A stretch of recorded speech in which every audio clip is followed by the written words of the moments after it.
सोचिए, एक कविता जो सिर्फ शब्द नहीं बल्कि एक पूरे देश की आवाज बन जाए।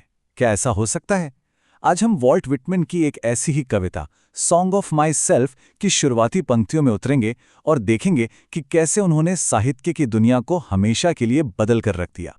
तो सवाल उठता है, कौन था अमेरिका का ये जन कवि? ये कोई विद्वान या ऊंचे घराने का शायर नहीं था, बल्कि एक ऐसा इंसान था जिसने अपनी जिंदगी के हर अनुभव को अपनी कविता की स्याही बना लिया। तो ये हैं वॉल्ट विटमैन। अब देखिए, इनका जीवन भी किसी कविता से कम नहीं था। वो एक बड़ाई थे, एक शिक्षक थे, और तो और ग्रीज युद्ध के दौरान एक नर्स के तौर पर भी उन्होंने काम किया। मतलब जिंदगी को उन्होंने बहुत बहुत करीब से देखा था, और यही सारे अनुभव उनकी कविताओं में एक अनोखी, एक सच्ची आवाज बनकर उभरते हैं। लेकिन बात सिर्फ इतनी नहीं है कि वो एक कवि थे। विटमैन असल में अमेरिकी साहित्य में एक तूफान की तरह थे। एक नई, एक बिल्कुल निडर आवाज जो हर एक इंसान की, हर एक व्यक्ति की आज़ादी का जश्न मनाती थी।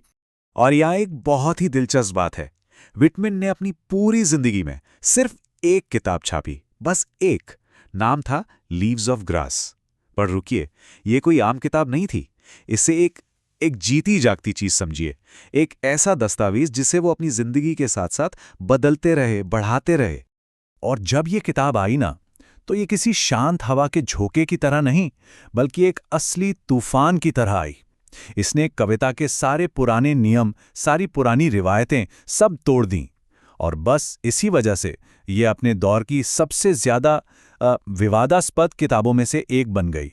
जरा सोचकर देखिए, साल है 1855 और एक ऐसी कविता सामने आती है जिसमें न कोई तुकबंदी, न कोई तयताल, कुछ भी नहीं। इसकी भाषा इतनी बेबाक थी कि कई लोगों ने तो इसे अश्लील तक कह दिया। दूसरी तरफ कुछ लोग थे जिन्होंने कहा, नहीं, ये तो व्यक्तिवाद का सबसे साहसी रूप है। यूरोप में तो खैर ये हाथों हाथ ली गई, लेकिन खुद अमेरिका को इसे पूरी तरह अपनाने में सालों लग गए।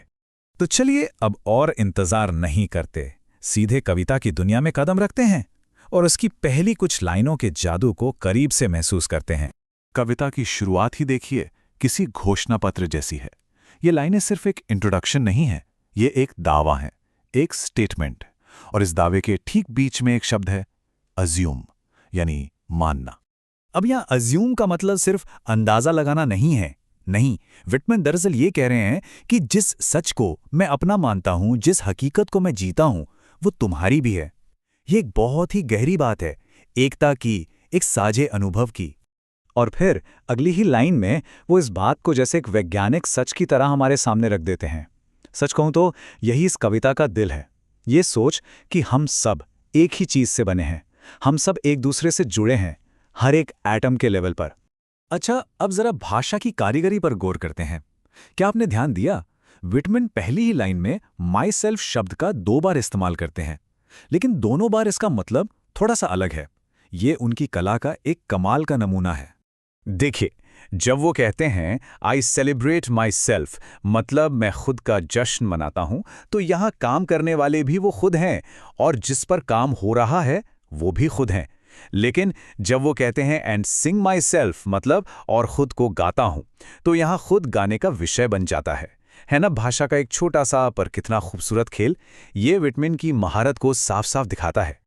इसके बाद कविता हमें एक ऐसी दुनिया में ले जाती है जहां ठहरना, आराम करना एक कला है। यहां आलस कोई बुरी चीज नहीं, बल्कि दुनिया से जुड़ने का एक जरिया है। एक ऐसी जगह जहां कवि सिर्फ गर्मी की घास की एक पत्ती को देखकर पूरे ब्रह्मांड को महसूस कर सकता है। यहां एक शब्द है लोफ। ये आज के लोफ शब्द का ही पुराना रूप है। इसका मतलब है बस यूं ही आराम से घूमना, बिना किसी मकसद के। सोचिए, हमारी आज की भागदौड़ भरी जिंदगी के लिए ये कितना जरूरी संदेश है ना। और अब विटमैन हमारे सामने एक चुनौती रखते हैं।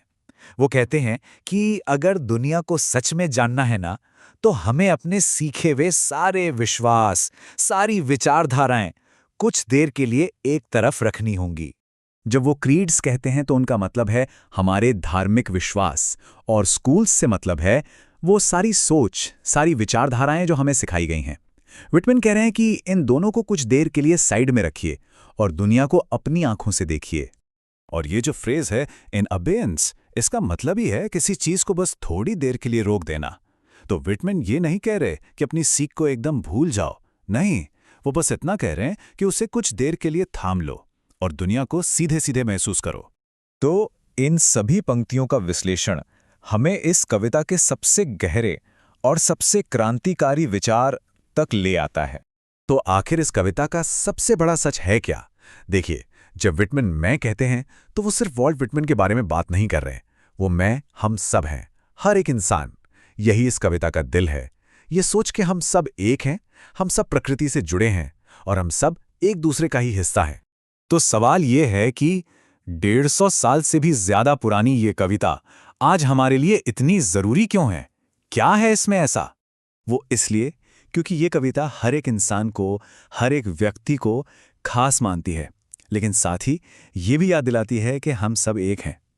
ये एक तरह से लोकतंत्र का गीत है, जहां हर आवाज की अपनी अहमियत है, और सबसे बढ़कर ये हमें उस प्रकृति से दोबारा जोड़ती है जिसे हम शायद अपने रोजमर्रा की जिंदगी में भूल चुके हैं। यही वजह है कि ये आज भी उतनी ही ताज़ा और उतनी ही पावरफुल है। तो जाते जाते ये कविता हमारे लिए एक सवाल छोड़ जाती है। विटमैन के इस स्व या सेल्फ के आइडिया को अगर हम आज की दुनिया में देखें तो खुद से ये पूछना बनता है, हम जो करते हैं, जैसे कि हम जो कपड़े पहनते हैं, वो क्या हम दूसरों को प्रभावित करने के लिए करते हैं या फिर अपने स्व को, अपनी आत्मा को खुश करने के लिए? ये सवाल विटमैन ने बहुत पहले उठाया था और शायद आज ये पहले से कहीं ज्यादा जरूरी हो गया है।